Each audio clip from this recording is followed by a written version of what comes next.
Por favor, confirmen si pueden ver mi pantalla. Sí, doctor, sí se ven las diapositivas. Perfecto, entonces vamos a iniciar en 1 minuto para ser más exacto con el horario.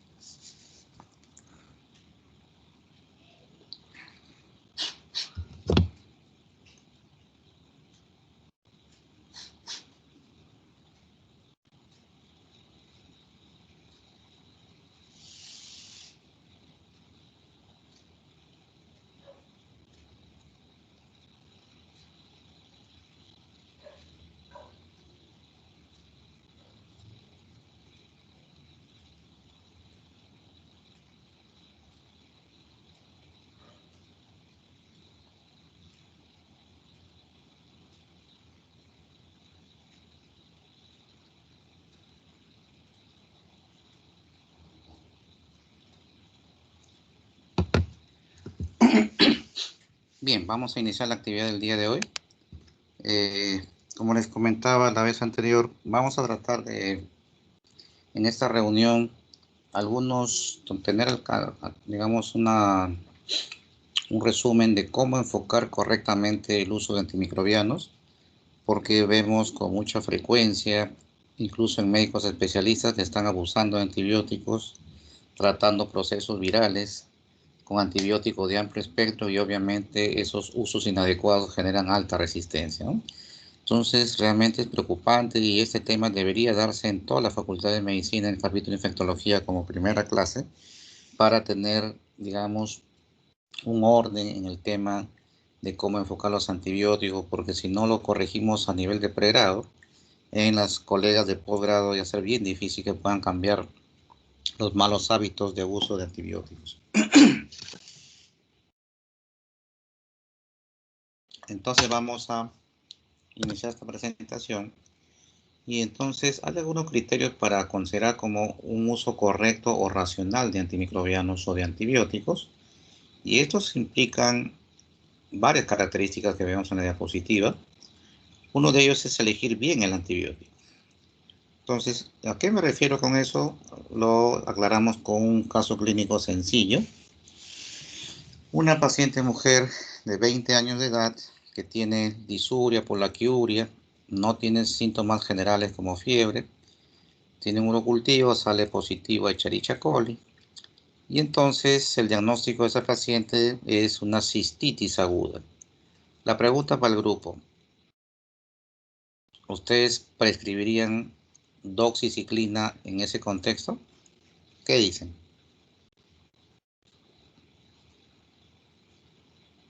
Cualquiera puede responder del grupo.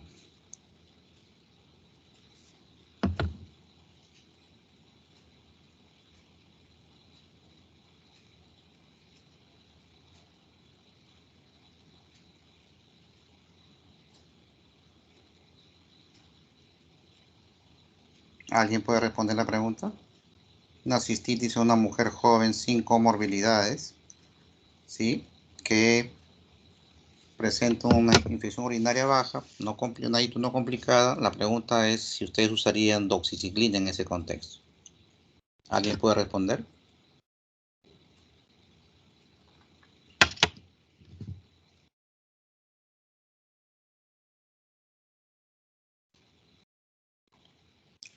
Doctor, la doxiciclina está indicada principalmente para gram positivos, entonces no, porque aquí mencionó que era Escherichia coli en el cultivo.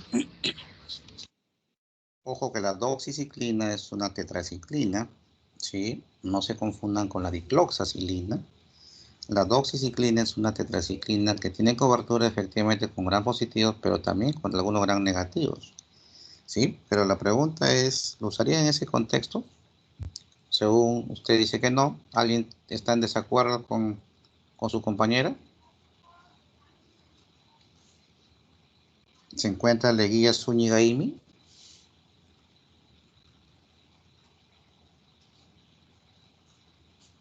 Amy, ¿estás conectada? Sí, doctor. ¿Qué opinas de ese caso? ¿Usarías doxiciclina?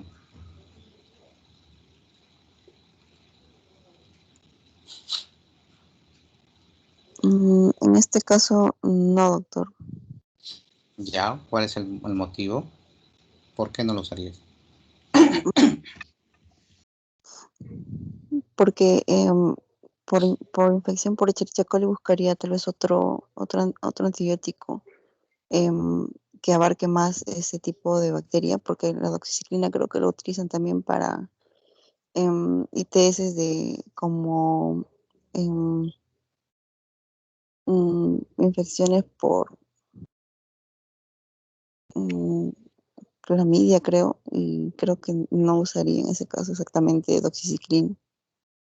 Ya, estamos de acuerdo.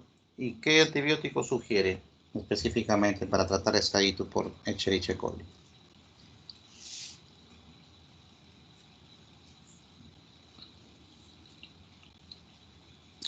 Pedro Lévano, la misma pregunta, ¿qué antibiótico prescribirías en ese caso? Doctor, bueno, dependería si es que es sensible o no es sensible esta E. coli que menciona. Ya. Por ejemplo, podría usar amoxicilina de repente, si es que es sensible. Ujú. Ya, estamos de acuerdo. Sí, amoxicilina es un antibiótico que cubre gran positivo, pero también cubre algunos gran negativos. Si una ITU no complicada podría ser sensible este antibiótico, ¿sí? Estamos de acuerdo. Como ven, se puede iniciar con antibióticos de no muy amplio espectro como amoxicilina, ampicilina, ¿sí?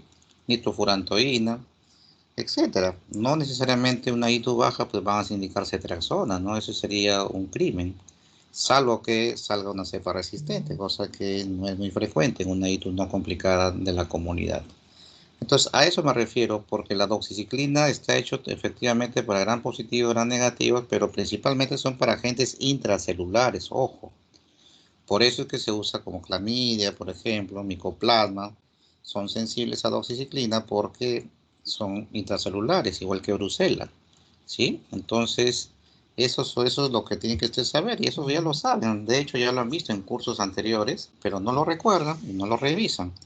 Entonces, es muy importante que estén ustedes revisando constantemente la farmacología, porque eso implica generar, si conozco bien los antibióticos, poder elegirlos correctamente. Si no, voy a estar adivinando, siguiendo malas costumbres de los médicos superiores, los residentes, los asistentes, y entonces se vuelve un círculo vicioso y nunca aprendemos a manejar bien los antibióticos. ¿Por qué pongo ahí precio accesible? Realmente parece mentira, pero el precio también influye en la toma incorrecta de decisiones. Me explico. Cefuroxima es una cefalosporina de segunda generación y ceftriaxona, ustedes saben bien que es de tercera. Una ceftriaxona genérica está alrededor de 5 soles la ampolla y una cefuroxima de marca de cada cápsula está entre 10 a 12 soles y son 2 diarias. Entonces, la de segunda generación saldría más cara que la de tercera y por ese motivo muchos colegas inician ceftriaxona en infecciones no complicadas como el caso que les acabo de mencionar. Una cistitis no sería necesario usar ceftriaxona porque no es una infección sistémica, está localizada y hay medicamentos que llegan muy bien a la zona como el nitrofurantoína y entonces puede ir muy bien un tratamiento por vía oral incluso. Entonces eso es lo que a veces el precio influye en forma negativa la toma de decisiones correctas de uso de antibióticos. La posología es importante porque muchos colegas a veces eligen un antibiótico y de hecho es un antibiótico que puede tener cobertura contra la infección que quieren tratar, pero cometen el error de dar una dosis subóptima, ¿sí? O dar una posología en un tiempo muy prolongado o muy seguido y entonces eso genera resistencia. Otros, en cambio, dan tiempo muy corto o dan tiempo demasiado prolongado. Entonces, realmente eso es importante porque en ese contexto vamos a tener claro que eh, dar mucho tiempo o dar poco tiempo también va a indicar necesariamente la posibilidad de producción de resistencia. Entonces, eso es un problema bastante serio en los tiempos actuales. Pero también es importante revisar los efectos adversos de cada una de las drogas, porque si ustedes tratan una infección, pero es una droga tóxica para el paciente, van a hacer más daño que beneficio, y entonces eso también es un uso irracional de antimicrobianos. Pregunta para Natalie Limasca. Caso clínico sencillo. Tiene un paciente varón de 40 años con diagnóstico de miastenia gravis, ¿sí? Miastenia gravis. Y el paciente sale con una infección urinaria, y como es varón, es una infección urinaria complicada. Igual, el cultivo sale una Escherichia coli sensible a los aminoglucósidos como la micacina. Pregunta, ¿ese paciente usaría micacina? Natalie Limasca.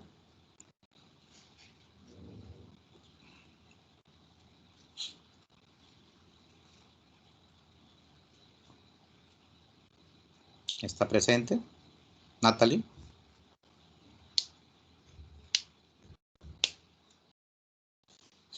Natalie. ¿Está conectada?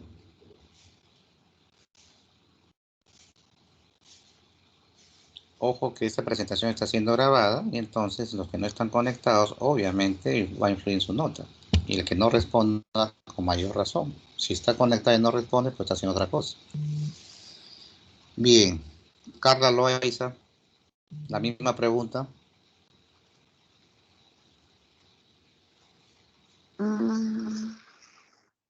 Usas amicacina en un paciente con una ITU complicada, sensible a amicacina, ¿sí? Pero como enfermedad de fondo tiene miastenia gravis, ¿cuál es su apreciación sobre eso?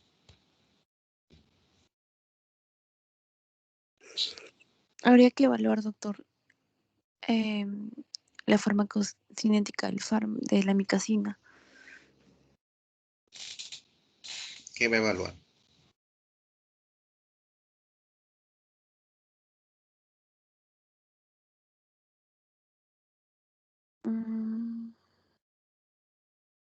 No sabría, doctor, disculpe. Ya. Estamos hablando claramente que hay que evitar hacer más daño. Cuando ustedes llevaron el curso de farmacología y llevaron aminoglucósidos, no sé qué libro usaron ustedes, pero yo siempre he dado el Goodman y Gilman. Y entonces, ahí dice claramente en letras grandes que es nefro y ototóxico. ¿Sí? Esa familia de antibióticos.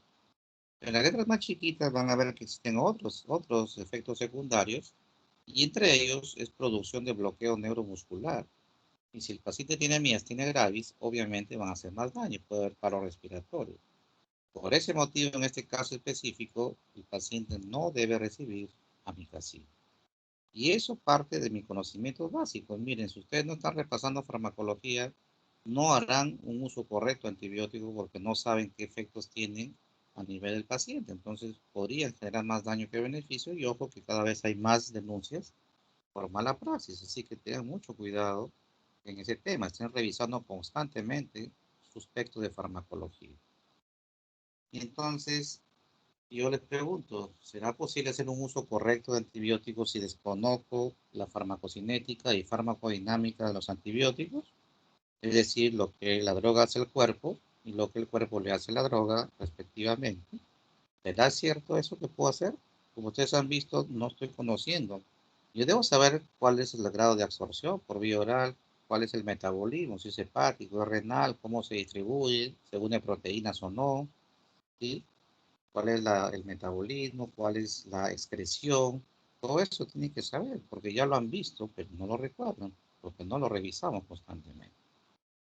Y eso es un jalón de orejas. El médico debe estar revisando constantemente. Todos los cursos que llevaron son base para lo que llevan actualmente. Y hablamos de los efectos adversos. Tienen que revisar constantemente cuáles son las toxicidades de los diferentes antibióticos, sobre todo de los que usamos más frecuentemente. Además, el precio, ya mencioné que por ahí influye bastante. Y esto es muy importante. Tienen que saber el mecanismo de acción. Y idealmente deberían saber también los patrones de resistencia, pero ya es para especialistas. Pero por lo menos el mecanismo de acción es extremadamente obligatorio que todos sepan cómo funciona. Entiendo que López Ávila Jason está afuera por un tema familiar. Grace, Luis, Pregunta, Sí. ¿cuál es el mecanismo? Sí, sí, Grace, ¿cuál es el mecanismo de acción de las sulfas, por favor?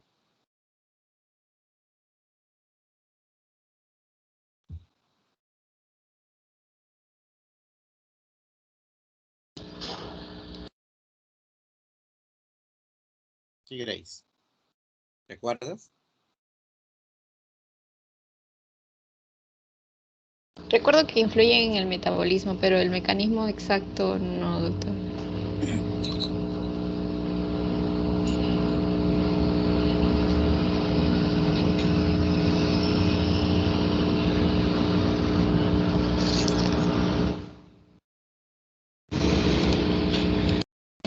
Sí, doctor.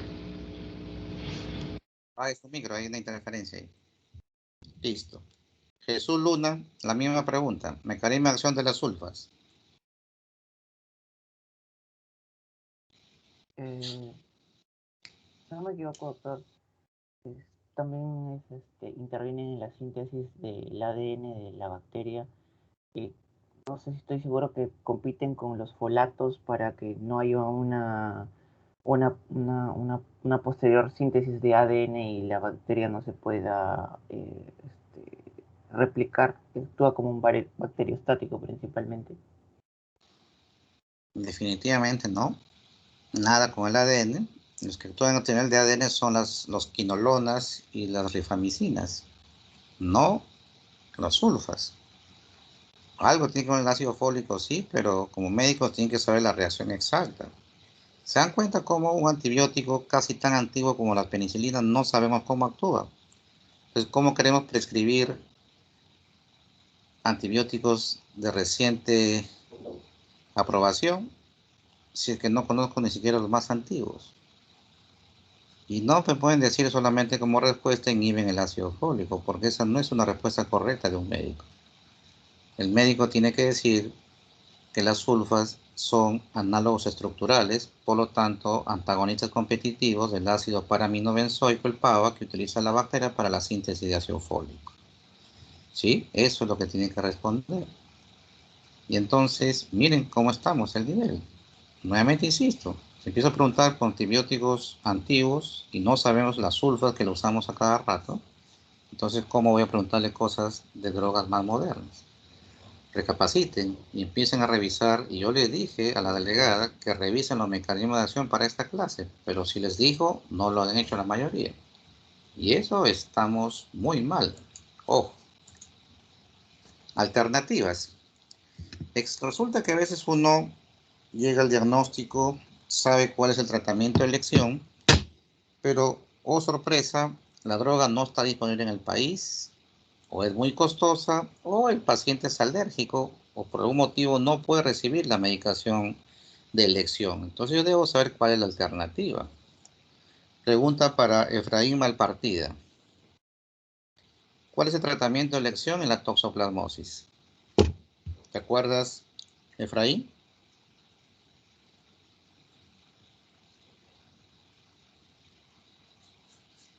¿Estás en línea, Efraín? Ok, doctor. Sí. A ver, en la toxoplasmosis no recuerdo muy bien, doctor. Ya. Si usted revisa la teoría, dice la literatura, tratamiento de elección en la pirimetamina más la sulfadiazina. Ninguna de las dos drogas están disponibles en el país actualmente. Y entonces estamos utilizando cotrimoxazol más clindamicina y esa combinación ha resultado eficaz con tasas de curación cercanas al tratamiento de elección. Entonces debo saber cuál es la alternativa. Otro ejemplo es, por ejemplo, el tema de estrongiloides. Estrongiloidiosis, hasta hace poco el tratamiento de elección era el tiabendazol. No está disponible en el país y por eso usamos ivermectina. Y las tasas de curación también son muy buenas con ivermectina. Pero ahora como estamos abusando con COVID, de repente la ivermectina se va a hacer resistente y en los próximos años estrongiloides no va a sentir ni cosquillas con esta droga. ¿Se dan cuenta? Uso irracional, en este caso de antiparasitarios. Bien, entonces Lo último es más importante incluso. El razonamiento diagnóstico correcto. Si eso no está bien hecho, obviamente el tratamiento va a estar mal.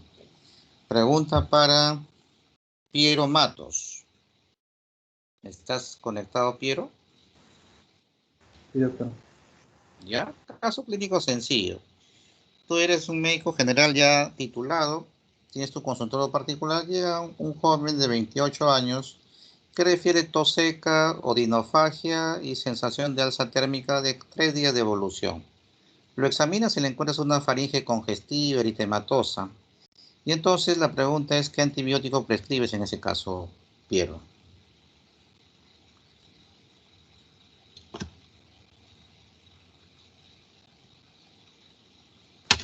No sé, doctor. La misma pregunta para Yanela Mautino.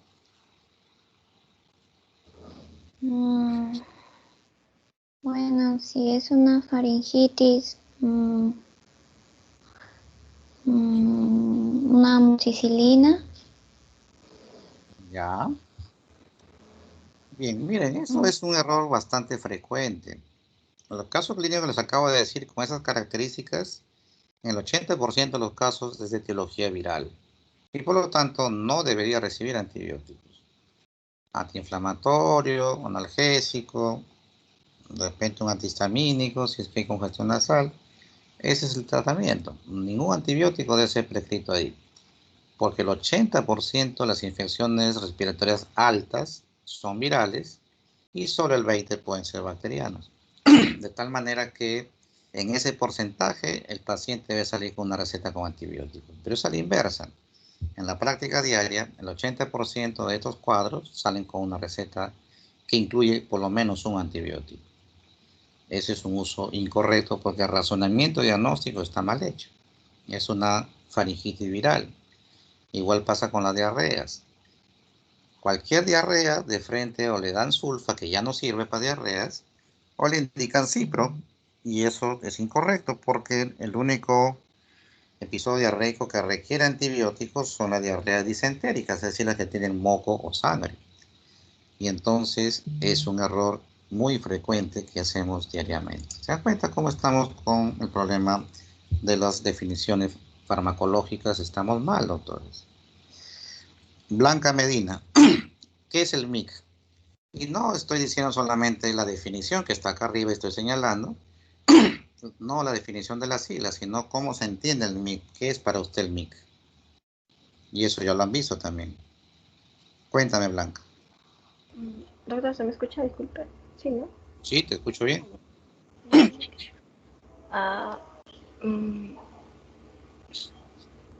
Bueno, MIC supuestamente, bueno, es una concentración inhibitoria mínima. Entonces sería, a ver,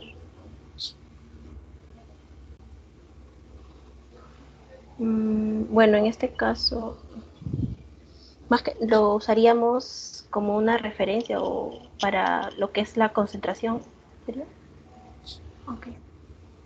Esta es una definición que ya han visto en farmacología. No he preguntado nada nuevo. O sea, lo que es necesario, ¿no? Para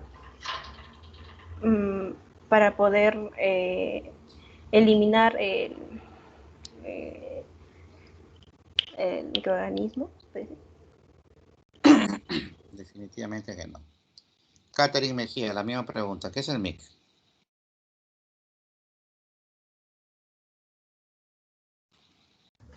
Doctor, buenos días. También pensaba que era la cantidad mínima necesaria para eliminar al microorganismo. ¿Para eliminar? Sí. Su definición dice inhibición, no eliminación. Para inhibir al microorganismo. Esto ya lo han visto y no lo recuerdan. Y le dije que revisen. A la delegada le dije claramente que revise esto. No lo han hecho. Y ya voy a tener que recordarles. Pues acá está en la gráfica para que entiendan lo que es el MIC. Todos son tubos de ensayo y todos tienen un mismo medio de cultivo. ¿Sí? A todos los tubos les voy a inocular una misma cantidad de unidades formadoras de colonia de una misma bacteria. Todo le pongo la misma cantidad. ¿Sí? Este primer tubo de la derecha, que es el control, solamente a este tubo, a este medio cultivo, no le voy a aplicar antibióticos. Pero al resto, de izquierda hacia la derecha, voy a ir aumentando la concentración del antibiótico en forma geométrica. ¿Sí? Los tubos que están granulados son tubos donde hay crecimiento bacteriano, y los tubos que se ven lisos son los que ya no hay crecimiento. Entonces, como estoy dando concentraciones cada vez más altas de antibiótico, en el primer tubo, que es la concentración que uso en ese tubo o en ese medio cultivo, esa concentración que logre inhibir el crecimiento de la bacteria, eso viene a ser el MIC. Es la mínima cantidad de una droga que inhibe el crecimiento de un germen. Así de fácil, doctores, si no se acuerdan ustedes. ¿Qué significa entonces? Que a menor MIC, el germen es más sensible, y a mayor MIC es más resistente. Por eso es importante que los antibiogramas que pedimos de los cultivos respectivos, que salgan positivos, deben ser informados con el MIC. Porque si a mí me dicen que para una infección determinada esta bacteria es resistente, pero si su MIC es 4, si yo aumento la dosis, como está cerca de la parte sensible, entonces puedo romper esa resistencia solamente con subir la dosis. Pero si el MIC me lo reportan como 64, obviamente si le dé 20 veces la dosis, no voy a lograr nada en cuanto a eliminar ese germen. Y también pasa cuando nos refieren como intermedio. Si está en el límite, subiendo la dosis podemos romper resistencia. ¿Sí? Por eso es muy importante el tema del MIC. Y también el tema de la sensibilidad, porque me dicen que es sensible, pero está en 2 o en 4, está muy cerca de intermedio. Y el riesgoso es antibiótico. Si yo tengo otro que sea el MIC 0.5, debo escoger el de 0.5 porque obviamente aquí habrá más chance de que responda al tratamiento. ¿Se dan cuenta cómo es muy importante que se reporte el MIC para poder tomar la decisión correcta? Entonces, eso es un error de que los laboratorios de los hospitales reportan simplemente como sensible, intermedio resistente y no reporten como MIC, que si lo hacen los medios automatizados tipo Bactec. Importante recordar eso. Volvemos a otra ronda de preguntas. Amy Leguía, ¿qué es el área bajo la curva o AUC en sus siglas en inglés? También lo han visto ustedes en farmacología. ¿Cuál es la definición?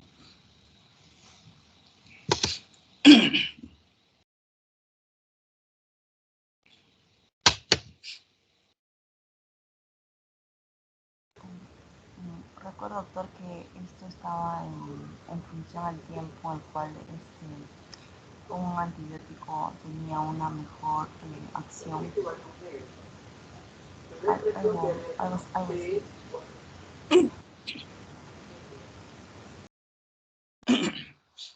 Miren, el área bajo la curva realmente es un concepto matemático de tipo logarítmico que relaciona concentración con tiempo, ¿sí?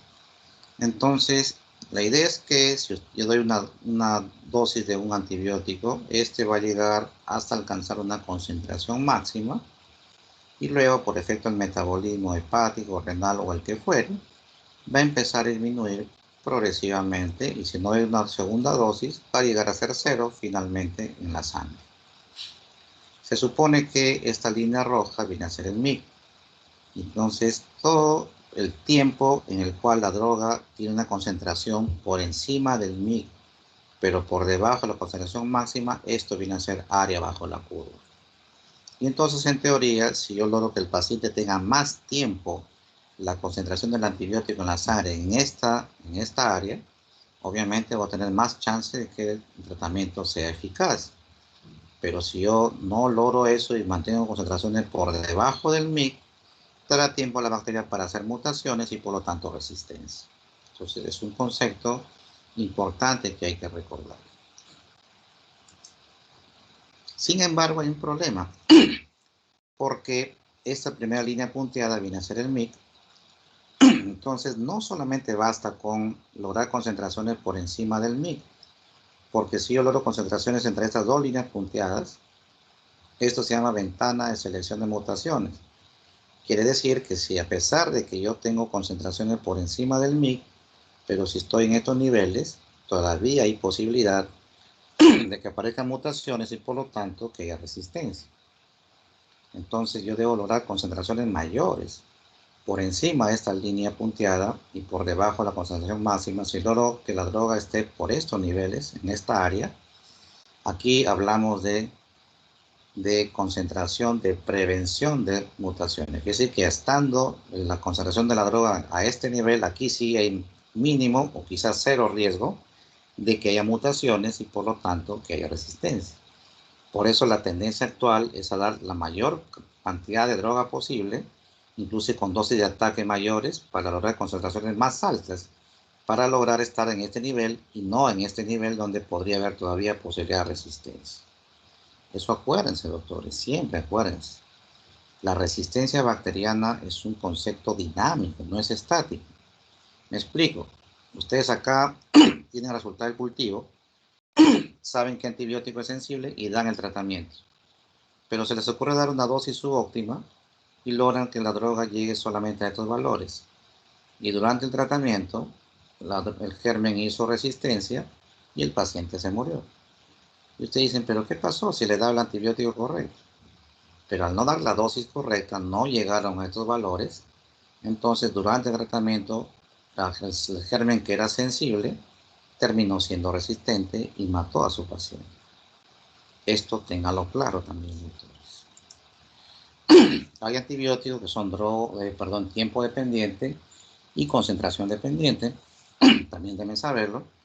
Los de concentración dependiente son los que ustedes dan una dosis alta y tiene un tiempo de vida media prolongado que hace que sea necesario a lo mucho una segunda dosis en un solo día.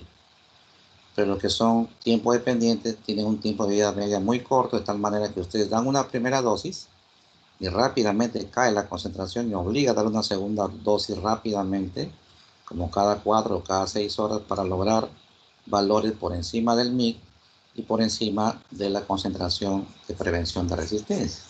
Es muy importante que ustedes sepan esos conceptos.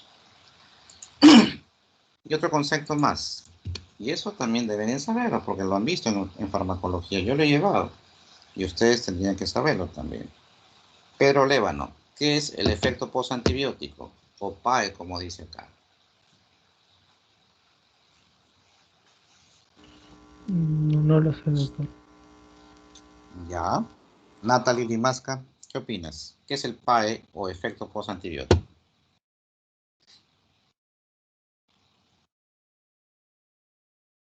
El efecto postantibiótico, doctor, creo que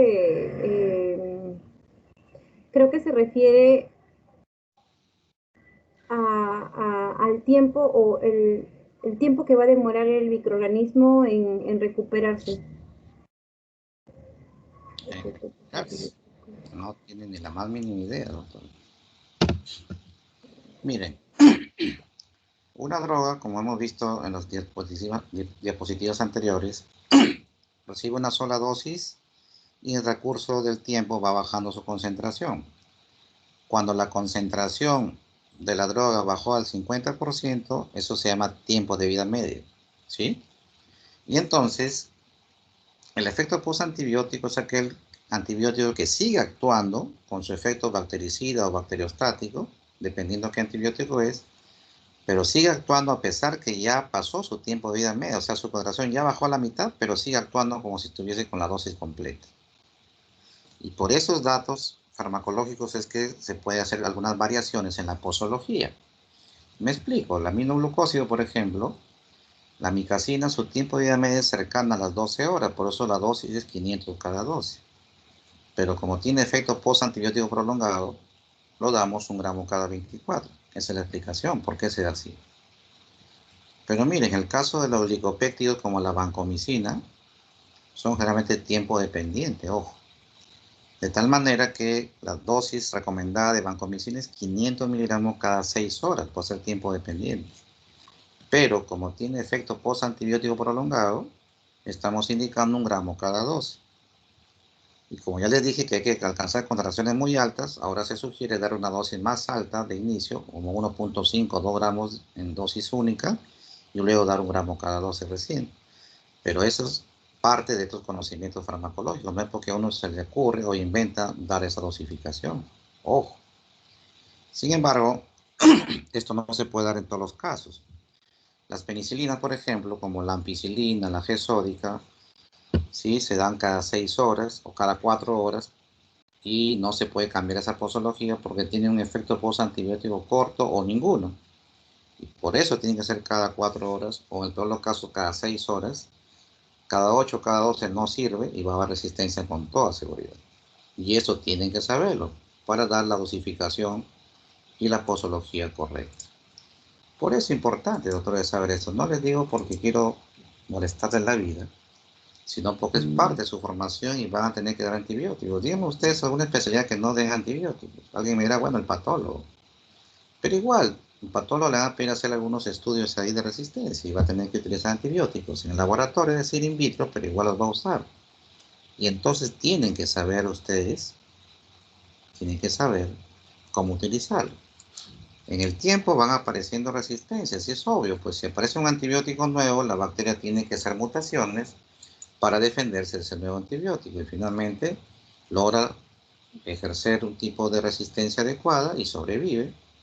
Y entonces cada vez tenemos menos antibióticos en el mercado. Y eso ha ido pasando en el tiempo. Y aquí hay algunos ejemplos.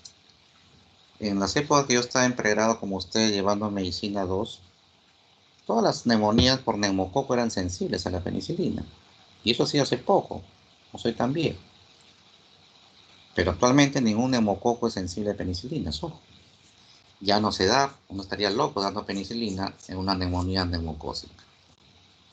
Igual apareció el MRSA, ya la dicloxacilina, la oxacilina ya no sirven, porque ya hay resistencia, incluso hay MRSA comunitario. Ya no es necesario estar hospitalizado para tener MRSA. Es un problema serio. Pseudomonas aeruginosa. En el Hipólito Unanue estoy seguro que en todos los hospitales de Lima, de las UCIs, todas las pseudomonas de las UCIs son resistentes a carbapenems por uso indiscriminado de antibióticos. Están apareciendo enterobacteriáceas multiresistentes, Proteus, Klebsiella, también Escherichia coli.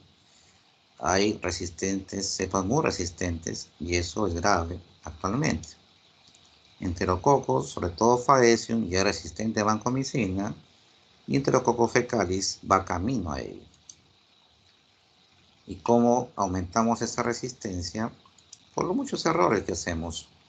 Muchos colegas veterinarios usan muchos antibióticos en veterinaria y esas resistencias y mutaciones pueden llegar al ser humano por el consumo de productos animales, obviamente.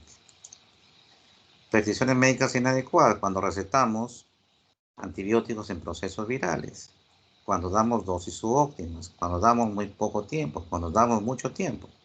Esas son prescripciones médicas inadecuadas. Pero además algunos pacientes se automedican o la farmacia te dice, ni siquiera es un químico, es un técnico de farmacia, tómate esto y te da un antibiótico ante una molestia urinaria o una leve diarrea. Eso es un crimen en estos tiempos. ¿Cómo controlo la resistencia bacteriana entonces? Debo prevenir las infecciones con el lavado de manos, con las medidas de seguridad. Si no se pueden prevenir y aparecen, debo controlarlas, pero eso es una chamba ya del mismo hospital. Pero ustedes sí están en la obligación de hacer un uso correcto de los antimicrobianos. Y si ustedes revisan la literatura, están al día con los últimos avances de antibióticos, ningún residente mayor, ningún asistente les va a ordenar que hagan algo que no es correcto. Y ustedes, sabiendo ese sustento, pueden refutar al asistente o al residente de una orden, de una indicación de antibiótico que no sea correcta. Pero si no revisan, les digo que revisen para la clase, no revisan, ¿con qué sustento van a refutar a un asistente o un residente mayor? Es importante que estén revisando constantemente los cursos que ya han llevado anteriormente.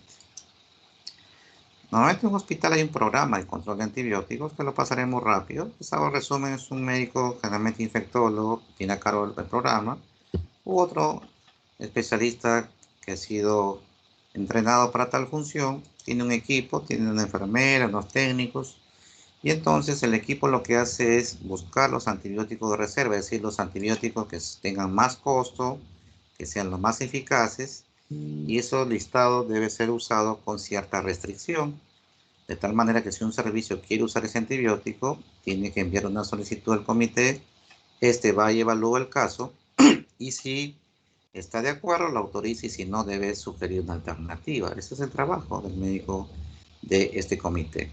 Entonces, este es un ejemplo de un listado de antibióticos de reserva. No es aplicable a todos los hospitales, pero es un ejemplo. Y los que quieran usar estos medicamentos tienen que pedir autorización al comité que les había mencionado. ¿Sí? Este es un otro ejemplo de qué servicios son los que más antibióticos usan. Y como ven ahí, medicina, emergencia y las UCI son a la cabeza los que utilizan más antibióticos. Y estos son los supuestos diagnósticos por los cuales piden antibióticos o piden autorización para usar antibióticos. Y realmente muchas veces nos hemos encontrado con un montón de errores y hasta horrores. Por ejemplo, neumonía, el paciente viene a emergencia, la placa tiene una manchita, tiene tos, tiene fiebre, una mancha en el pulmón, dicen NAC. Y viene con cetrazona, claritromicina al piso, y en el piso cuando evaluamos tiene un BK positivo 3 cruces. Tuvo tuberculosis y nunca fue NAC. Y por gusto indicaron antibiótico. Igual, un paciente viene por un traumatismo vertebral, le hicieron un examen de orina y sale una orina patológica y sin itus, y el paciente ni síntomas tiene y le dan antibiótico. Entonces las las bacteriurias asintomáticas no se tratan, salvo que sea una gestante o un paciente inmunosuprimido. De lo contrario, no necesita antibióticos, ojo. Y así hay muchos ejemplos que estamos abusando de estos fármacos. Este es un ejemplo de qué antibióticos se usan con más frecuencia. Y en el Hipólito Unanue les aseguro que a la cabeza es meropenem, vancomicina y colistina. No hay duda, y creo que los demás hospitales también van por ahí. Y entonces, en eso consiste, pero este especialista que tiene cada programa autoriza y sugiere alternativas, pero está en revisión constante de la información. Está revisando constantemente, tiene que estar con lo último para sugerir, porque si es alguien que no sabe, ¿qué sugerencia va a dar? Eso es obvio, tiene que estar empapado de la información reciente sobre el tema, no solamente a nivel mundial de la sensibilidad a los antibióticos, sino conocer su propia flora local del hospital y los patrones de resistencia para sugerir los antibióticos más adecuados. Y si uno aplica este comité, si un director aplica este comité, esta intervención, se ahorra mucho dinero al hospital. Pero aún hay directores que todavía no aceptan esta realidad. Ya se ha hecho estudios de mercado, los cuales se ha ya confirmado que existe un impacto positivo en ahorro de dinero cuando se aplica estos programas de control de antibióticos. Y hay varias situaciones en que seguimos usando mal estos fármacos. En emergencia y un paciente con fiebre, de frente antibiótico, porque para ellos es sinónimo de infección, y fiebre no siempre es infección. Recuerden que los procesos neoplásicos, las enfermedades reumáticas también producen fiebre. O bueno, viene un paciente que efectivamente sí tiene una infección, pero le dan antibiótico y no le toman un cultivo previo. Si no lo toman los cultivos, entonces no sabré dos cosas. Primero, qué germen está atacando a mi paciente. Y segundo, no sabré si el antibiótico que prescribí en forma empírica va a servir o no a este paciente. ¿Se dan cuenta? Además, a veces algunos incluso combinan antibióticos cuando no son necesarios. Y si es necesario, no lo combinan correctamente. Eso lo veremos al final, cómo se combinan los antibióticos. O cuando usamos tiempo muy excesivo, o tiempo muy corto, dosis muy bajas. Todo esto son errores muy frecuentes, doctores. En la práctica diaria, yo veo, por ejemplo, pacientes que vienen con diagnóstico de celulitis. Bueno, antes de la pandemia, en consulta privada, venían un paciente y decía, tengo celulitis, su colega me recetó esto, pues no mejoro. Veo la receta y decía así, cetrazona 1 gramo intramuscular por 3 días. Y entonces se comete un triple error ahí. Cetraxona no está indicado para celulitis. 2, está usando dosis subóptima, usa solo 1 gramo y la dosis son 2 gramos. Y para meningitis bacteriana se usan 4 gramos. Dosis subóptima y encima 3 días, o sea, tiempo muy corto. El triple error en una sola receta. Antibiótico no indicado, dosis subóptima y tiempo muy corto. Y eso lo hacen colegas que incluso son especialistas, doctores, por no revisar lo que les estoy diciendo y que está en todos los libros de pregrado, pero no están revisando. Pues, piensan que ya pasaron el curso y ya nunca más sirve lo que aprendieron ahí. Y eso es un tremendo error en los médicos. Y acá está, miren. Cetraxona no debe ser usado en celulitis. ¿Sí? No debe ser usado en toda mancha en el pulmón porque no todo es neumonía. No debe ser usado en infección urinaria porque una bacteriuria asintomática no requiere tratamiento. Pues ténganlo claro eso, doctores. No se usa en profilaxis preoperatoria en cirugía limpia, como por ejemplo una hernia. En el Hipólito están usando cetraxona como profilaxis, entre comillas, y cuando está indicado solamente, se revisan la literatura, debe ser usado solo cefalosporina de primera generación, como la cefazolina. Pero usan cetraxona. Lo peor de todo es que no lo usan como profilaxis, porque profilaxis implica una dosis previa o intraoperatoria. Pero ellos se dan antes, durante, incluso 2 o 3 días después, siguen dando el antibiótico, por si acaso, dicen. Y eso ya no es profilaxis, es un tratamiento que no era necesario desde el principio. Cirujanos son especialistas y miren los errores que están cometiendo. El cipro, ni qué decirlo. Cualquier molestia urinaria, cipro. Diarrea, cipro. Celulitis, cipro. Y todo esto es un uso irracional, doctores. Evitemos eso. Con gonorrea, por ejemplo, les decía en la clase de ITS que vimos anteriormente, ya gonorrea no sirve el ciprofloxacino a alta resistencia porque antes se da incluso una dosis única, pero como todo el tiempo uno decía, pero de repente con una no se sana, por si acaso le doy 3 días, le doy 5 días, entonces el uso prolongado generó resistencia. Y como todos tomaban para hito y para problemas urinarios, el cipro finalmente, el gonococo compró a reírse de esta droga y ya no sirve para nada. Ya se usa cetraxona, o sea, cefalosporina de 3ª generación, que también ya les dije que hay cepas resistentes a nivel mundial. Problemas serios los que ustedes se van a enfrentar. Y no es asustarlos, pues la verdad. Cuando ustedes sean internos o residentes, les aseguro que la mitad de antibióticos que yo uso todavía actualmente para ustedes ya no va a servir. Y la otra mala noticia es que están apareciendo cada vez menos antibióticos y la resistencia cada vez es mayor. La última parte es cómo combinar antibióticos. Por eso les decía que revisen el mecanismo de acción. Si no saben eso, no van a poder hacer esta parte. Los que son bactericidas son aquellos que atacan la pared celular, como las penicilinas, carbapenems, glicopéptidos, polimixinas. Los que atacan el ADN bacteriano, como las quinolonas y las rifamicinas, todas estas drogas son bactericidas, generalmente. Y los que inhiben la síntesis proteica a través de la unidad 30 o 50S del ribosoma bacteriano, como la lincomicina, los macrólidos, teresitina, cloranfenicol, oxazolidinonas, cetretograminas, todas ellas tienen ese mecanismo de acción. Y solamente las sulfos, que ya les mencioné cuál fue el principio. ¿Sí? Solo hay una excepción en la regla, que son los aminoglucósidos.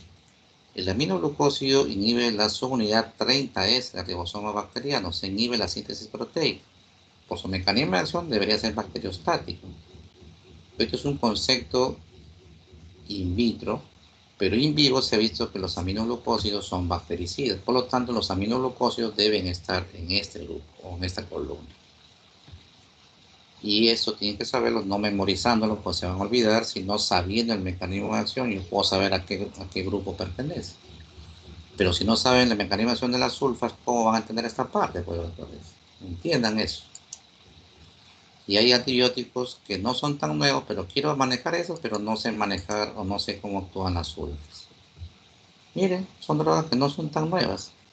Incluso algunas no han llegado al país todavía, pero ya hay resistencia en muchos países. Dactomicina no llega, y sin embargo fue aprobado desde 2003, o sea, hace más de 17 años. ¿Se dan cuenta?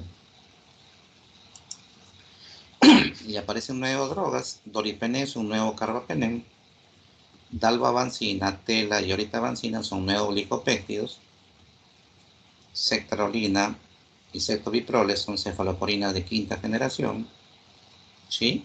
Y claprin es un derivado del trimetoprim, pero no es la solución a sus problemas.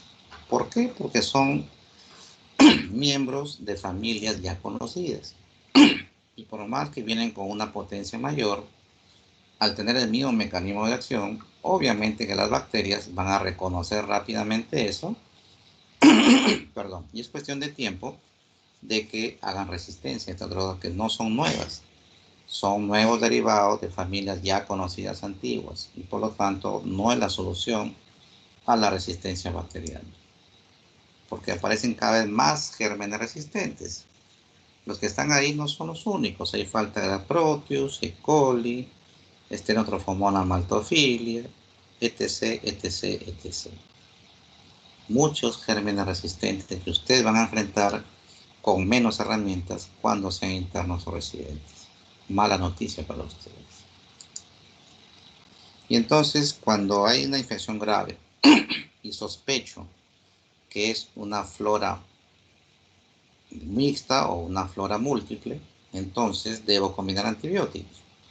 Pero lo combino solamente por tres causas o motivos. Para aumentar espectro de acción, porque si yo combino 2 o más antibióticos, curo la mayor cantidad posible de gérmenes que estén afectando al paciente. Curo más agentes etiológicos. Por sinergismo, porque uno de ellos potencia al otro. Eso es un mecanismo importante. Si lo doy por separado, tiene menos potencia cuando lo doy combinado. Eso es sinergismo. Y también para prevenir resistencias, es algo lógico. Si a una bacteria la toco con 2 antibióticos de diferentes mecanismos de acción, va a tener menos chance de mutar y por lo tanto de hacerse resistente. Esos son los únicos motivos por los cuales deben combinar antibióticos. No existe otro. Así que quede claro eso, doctores. ¿Y cómo los combino entonces? Fácil. Como ya sé los mecanismos de acción que ustedes van a repasar, ya sé qué columnas son los bactericidas y ya sé qué columnas son los bacteriostáticos, entonces combino 2 bactericidas, es el tratamiento ideal. Sobre todo en una infección grave y en un paciente inmunosuprimido, tienen que usar 2 bactericidas, doctores. ¿Sí? Y uno de los bactericidas más recomendados son los beta-lactámicos, asociados a un aminoglucósido. Y expliqué por qué el aminoglucósido se considera bactericida y no bacteriostático debido a su mecanismo de acción. Esto es lo ideal. Pero puede ser que el paciente tenga insuficiencia renal y no puede usar el aminoglucósido. Entonces, ¿qué alternativa hay? Hay un esquema recomendable que es un bactericida más un bacteriostático. Pero aquí hay un problema. El bactericida actúa cuando la bacteria está en crecimiento activo. Aquellos que se están multiplicando en ese momento actúa la bactericida y los mata. En cambio, el bacteriostático lo que hace es adormecer a la bacteria para que tu sistema inmune complete el trabajo. Entonces, si yo doy primero el bacteriostático y adormezco a las bacterias, y esas ya no se van a estar multiplicando, el bactericida tampoco va a actuar. Por eso es que primero, en estas infecciones graves, inician el bactericida primero y luego recién el bacteriostático. ¿Estamos claros? Eso es lo importante. Lo que nunca deben hacer es combinar 2 bacteriostáticos. Si es una infección grave, un shock séptico, un paciente inmunosuprimido que está con bacteriemia y dan 2 bacteriostáticos, el paciente se va a la tumba y ustedes se van a la cárcel con toda seguridad. Porque nunca deben dar este tipo de combinaciones antibióticas, puesto que va a ir mal, en todos los casos va a ir mal en esas circunstancias. Entonces, doctores, pongan las barbas en remojo, o no sé qué van a remojar, pero tienen que repasar todo lo que he mencionado. Mecanismo de acción. Si no revisan sus antibióticos antiguos, no sabrán cómo actúan los nuevos. Y seguirán cometiendo errores que después, ahora que son alumnos, se pueden equivocar, pero cuando tengan su título y su sello, van a tener problemas legales con toda seguridad. Piensen esto, recapaciten, repasen constantemente esto. Ahora que viene Semana Santa, tener tiempo para dedicarse a estudiar, porque no van a poder salir a ningún sitio. Revisen, doctores. Repasen, repasen, repasen. Entonces, pasamos a la ronda de preguntas, por favor.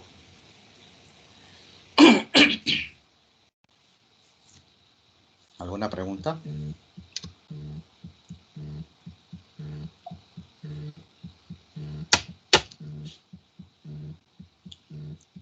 ¿Preguntas? ¿Todo quedó claro? ¿Están deprimidos? ¿Se sienten avergonzados?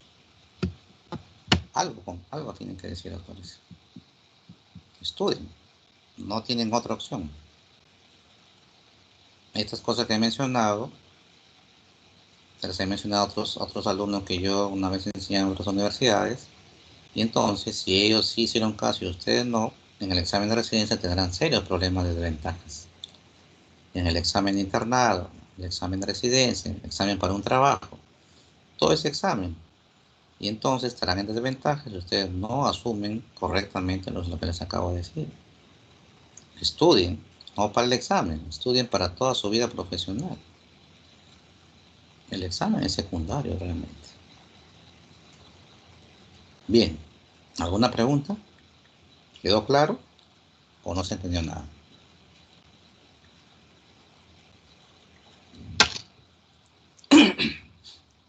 Mientras que lo van pensando, voy a tomar la asistencia.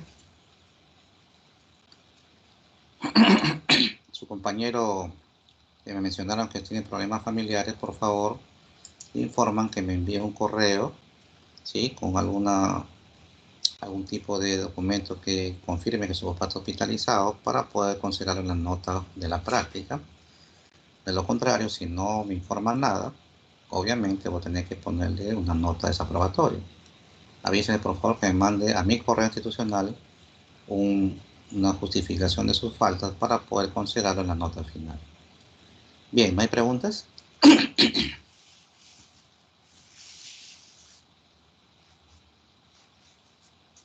¿No hay preguntas?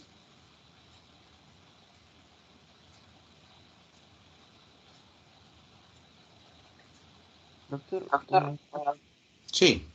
la parte del MIC, cuando son las concentraciones de 0,25, 0,11, 0,24, está establecido por convención que menos de 4 van a ser sensibles, más de 4 van a ser sensibles. Es que yo me acuerdo que al momento de ver resistencias veíamos más que todo con los halos y se medían, y si medían más de 5 milímetros más o menos se determinaba si era resistencia sensible. ¿Cómo es que se realiza? No confunda eso. El halo es, digamos, el halo de inhibición se mide en milímetros para ver, pues, definir si hay resistencia o no. Pero hay diferentes tipos de resultados que se hacen en medios sólidos, como el que usted dice en el halo, y también hay medios líquidos para otras drogas como la colistina, por ejemplo, en el cual se debe reportar como concentración, o sea, con microgramos por mililitro, ¿sí? Es la forma como se debe reportar la resistencia. Ahora, eso de 4 no es para todos los casos. Ahí les puse un ejemplo, pero el MIC va a variar, o la definición del reporte de resistencia o sensibilidad va a variar de acuerdo a qué antibiótico están usando y qué germen es el que están estudiando. Ojo. Para eso ya se está estudiado, hay tablas que estas instituciones de Estados Unidos y de Europa han definido ya para cada agente biológico y cada antibiótico cuáles son el porcentaje o el valor de resistencia o sensibilidad. Pero eso, como ya hemos visto, que la resistencia es, dijimos claramente, que no es estática, que es dinámica, esos cortes varían cada cierto tiempo. Por eso que estas instituciones como el ISLA, por ejemplo, lo que hacen es cada año o cada 6 meses incluso hacen algún tipo de cambios o actualizaciones en los reportes de resistencia. ¿De acuerdo? Entonces, eso es muy importante. ¿No? Ese 4 es un ejemplo, no se da para todo. Para una bacteria con 2 puede ser ya resistente. Otro resistente recién con 16, otro con 8. Pero está en ese rango entre 2 y 8, esa es la frontera entre resistente y sensible, pero no es 4 para todos los casos, no se confunde. ¿Sí? ¿Alguna otra pregunta?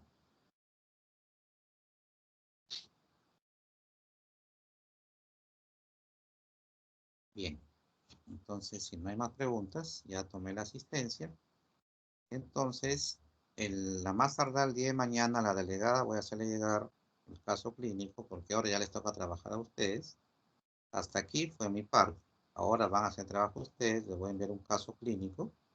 Y todavía tengo 2 minutos para explicarles en qué consiste. Yo envío el caso clínico y ustedes se van a organizar en grupos de máximo 4 participantes. En el caso de ustedes, si son 11, serían 2 de 4 y 1 de 3. Y cada grupo va a hacer una evaluación del caso clínico y va a responder las preguntas que están al final del caso clínico. Y van a hacer una presentación el día lunes de 15 minutos cada grupo como máximo, ¿sí? Y van a hacer, no van a repetir el caso clínico, van a poner lo positivo. Lo que sí van a hacer es poner ahí su diagnóstico sindrómico, su diagnóstico etiológico y sus diagnósticos diferenciales más el plan de trabajo. Y además el grupo que haga una pequeña revisión de su diagnóstico etiológico más probable que plantee el grupo, una revisión de 6 o 8 diapositivas como máximo, tiene más nota obviamente. Pero las notas del expositor es para todo el grupo, así que elijan al que tenga mejor capacidad de exposición. Entonces, ese es el trabajo en los próximos días de la rotación. Vamos a hacer más de un caso clínico hasta el día de que termine la rotación. ¿Estamos de acuerdo? ¿Tienen alguna duda? Doctor, ¿los grupos van a ser por lista? No, se pueden ustedes organizar de acuerdo a afinidad, no hay ningún problema. La cosa es que yo les doy el caso y ustedes se agrupan como mejor les parece, pero solo les pone uno por grupo, 15 minutos cada uno y la nota es grupal. Ojo, ¿sí?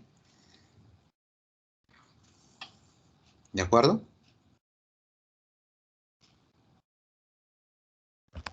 Sí, doctor. Perfecto, entonces quedamos así. Yo a más tardar mañana estoy enviando el caso y va a tener todo el tiempo del mundo del fin de semana para que lo preparen y el lunes 9 de la mañana iniciamos la presentación de ustedes. Bien, gracias, buen fin de semana y siguen estudiando, por favor. Muchas gracias, doctor. Hasta luego.